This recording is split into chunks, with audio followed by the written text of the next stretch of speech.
Ka jingi phliu jingmut alor ka hokwat Jingtip lingba ka right to information ba arsngi bala tip kum ka national meet on RTI Act bala khot penlong the standing conference of public enterprises scope kala kutno ka artrik ulber archar apsaw kani ka jingi lang klas dang man ka shitrik ulber archar apsaw ha hotel bibanta Shillong ha ka ba uba H nongplu retired IPS ubare state chief information commissioner Meghalaya ulawan by don lang kumukongsan Haksni penkut ia gani ke program Uhiralal Samaria retired IS ubade Chief Information Commissioner loang bah Synshar Paidbah ni demokrasi Uwei nong song snong kari India udon ka hok ban yo Jingtip lagalong naik na trekam ke sarkar ni ki pat ki benta badai ban Pyndonkam bahai ki kendon ka RTI Act hakani kesngi lai don lang du OP Kyrwoh Program Director and Facilitator Atul Sopti Director General ke scope nalo ki pat But haboro arsni kiladan ki program aje hikai ba kiching pentip syapang ki kendon ka RTI Act. You know, RTI Act has been drawn from the Constitution, Article 21. All of you know, right to life and personal liberty. So naturally, when you have a personal liberty, I have a right to express myself also. So for the personal liberty, then naturally freedom of speech comes. That is Article 19, and with that. The RTI Act has come, RTI Act 2005, as we all know, as Mr. Porwal has already told and Mr. Sopti has also told, it is to foster the transparency and accountability in the governance. And so naturally it bridges the gap between the who is providing the information and who is seeking the information. And at the same time, it achieves the efficiency in the administration. That is the main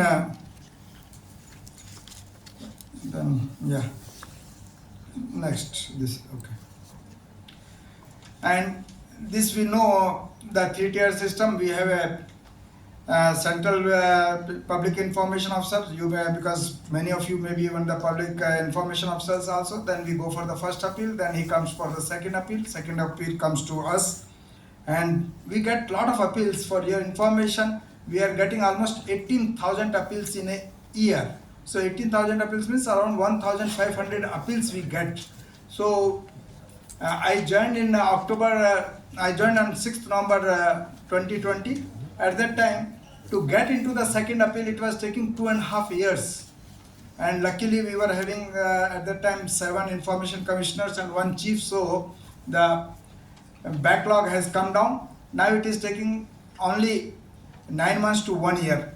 So that is you can see a person who wants a second appeal to be heard, it is taking almost 1 year to get into it. So that much, though we are disposing of almost, I dispose of daily almost 28 to 30 cases I am disposing of. And on the same day, we give the orders also. And we upload also. If you see our website, you will find the orders on the website also. Then you know about this registration of the public authorities. Then we get a quarterly return, and on that basis we publish our annual reports also.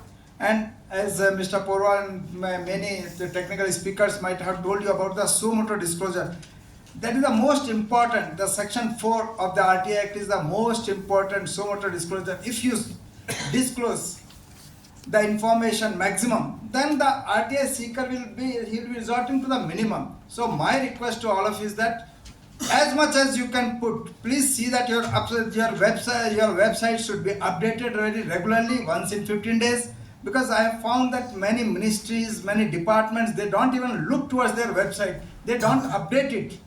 You are not living in that king zamane mein nahi reh rahe. The public has a right to know. You are being paid for that. Even we are being paid for this sitting here also, for listening us also. You are being paid. So it is your duty to see that everything should be put in the public domain as far as possible, until unless it is exempted.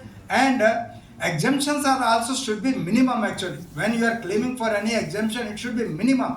Otherwise, what is happening, like when I was Goa, 2 days back, I was with the Assam State Chief Information Commissioner. So he was saying, sir, हमारे यहाँ तो कुछ लोग तो जो देना ही नहीं चाहते information, तो वो they don't even give answer also.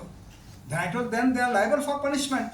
So it is not only 25,000 as yesterday he was saying, the fellow is saying, I will pay 25,000, but I will not give information. It is not like that. If you don't give information, Not only 25,000, that is a penalty. You can be suspended also. You can be taken action against you also. Action can be taken. It is very much written in the RTI Act. We don't do it, but we say, "Arey chalo bhai, de diya na, ek saal baad bhi diya, de to diya information." So generally we counsel the appellant and we say, "Bhai, mil gaya na information, chhod do. Let us not further go beyond it." So because we are getting so many, so my request to all public information officers is that please have a positive mind. First thing is that we update our all websites. We should whatever actions is being taken. Like I am finding many governing body meeting. They are saying, "Sir, हमारी governing body meeting हुआ, agenda confidential है, हमारा जो decide हुआ confidential." अरे what confidential?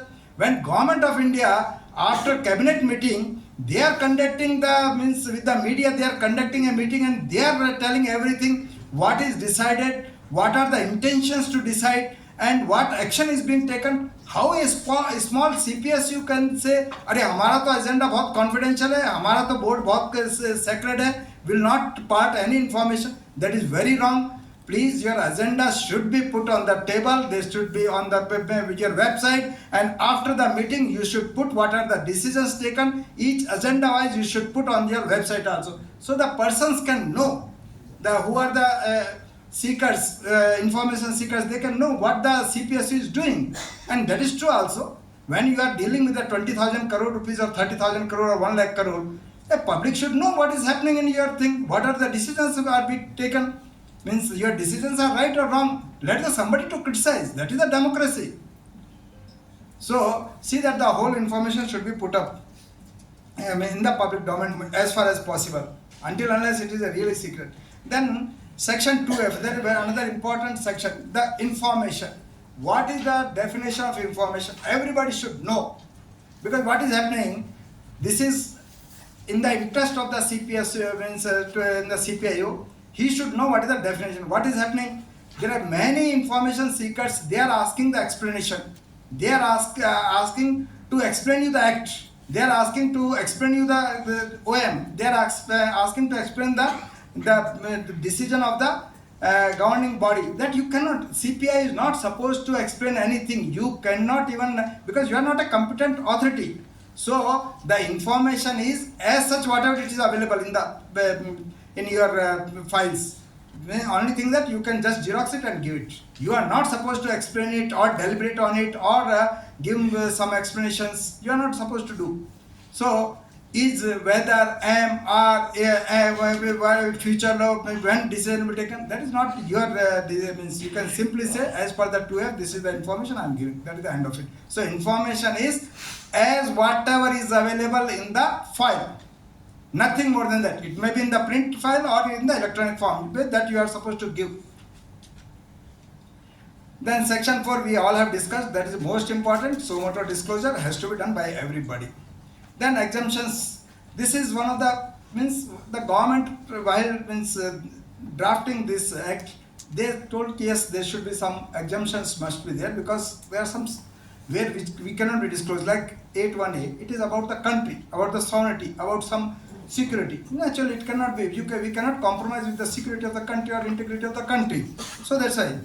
Then 8.1b, it is about if the court has told no, it cannot be given. So definitely you should not go. 8.1c, where breach of privilege of the parliament or standing of the state legislatures, that you should not give. Then 8.1d, what they was discussing about the commercial confidence. Again, you see, they are not putting many CPSUs or even government departments, they are not putting if once the L1 is over, your tender is over, because most of us now going for the JAM or for the electronic e-tendering. So all it is already, all milestones are being put up on we can say in the public domain. So once the tender is over, you should put, definitely you should put who is the L1, what is the cost, when the work will be completed, and what are the general terms and conditions. So that at least everybody should know. Otherwise, what happens? Some third fellow is there. He has taken a contract worth of 1,000 crore rupees. He does a job where he can make maximum profit, and afterwards he just run away. And then you start giving him all types of soaps कि हाँ भाई ठीक है, उसको time भी दे दे, further time can be given और some other extra money can be given. So that should be in the public domain, so that if any cheating is done by the contractor or by the management, it should be known to the public and action can be taken. The intention of the act is that only, to make it more transparent, to make the officers and government accountable. Not only officers, even government also accountable.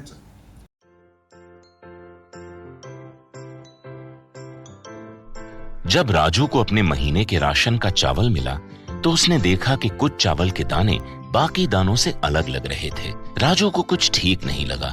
उसने इस बारे में अपने दोस्त देव से बात की।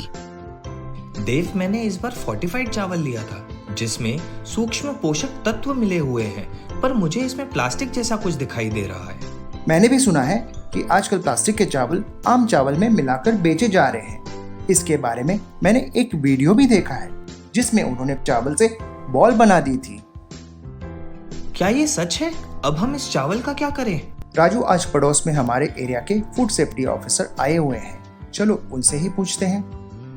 राजू और देव ने अपने एरिया के फूड सेफ्टी ऑफिसर से मिलकर इस बारे में बात की। सर देखिए, इस फोर्टिफाइड चावल में कुछ दाने अलग दिख रहे हैं। घबराइए नहीं, FSSAI के निर्देश के अनुसार चावल में सूक्ष्म पोषक तत्वों को सही मात्रा में मिलाया जा रहा है। इन्हें कहते हैं फोर्टिफाइड चावल। फोर्टिफाइड चावल के दाने चावल का पाउडर और सूक्ष्म पोषक तत्व जैसे विटामिन B12, फॉलिक एसिड और आयरन को सही मात्रा में मिलाकर बनाए जाते हैं। फिर इन्हें आम चावल के साथ 1 दाना प्रति 100 दाने के अनुपात में मिलाया जाता है। अच्छा, पर ये बॉल जैसा क्यों हो जाता है? पके हुए चावल में 80% स्टार्च होता है और कार्बोहाइड्रेट की अधिक मात्रा होने के कारण चावल चिपकता है और इसमें लचीलापन आता है। और हाँ, किसी भी तरह के चावल को चिपकाकर इस तरह की बॉल बन सकती है। ये तो आपने बिल्कुल सही बात बताई सर, लेकिन क्या फोर्टिफाइड चावल के रख रखाव और पकाने के तरीके में कोई फर्क होता है? जी नहीं, फोर्टिफाइड चावल के रख रखाव, स्वाद और पकाने की विधि आम चावल जैसी ही होती है। हमें फोर्टिफाइड चावल को अपने रोजाना के खाने में प्रयोग करना चाहिए ताकि हमें और हमारे परिवार को सही पोषण मिल सके। इसके साथ साथ सभी चावल उत्पादकों को भी फोर्टिफाइड चावल उपलब्ध करवाने चाहिए ताकि हम सब इससे स्वास्थ्य लाभ ले सकें। आपने तो हमारी आंखें ही खोल दी। अब हम अपने और अपने परिवार के लिए फोर्टिफाइड चावल ही लाएंगे। Food safety and standards authority of India द्वारा जनहित में जारी।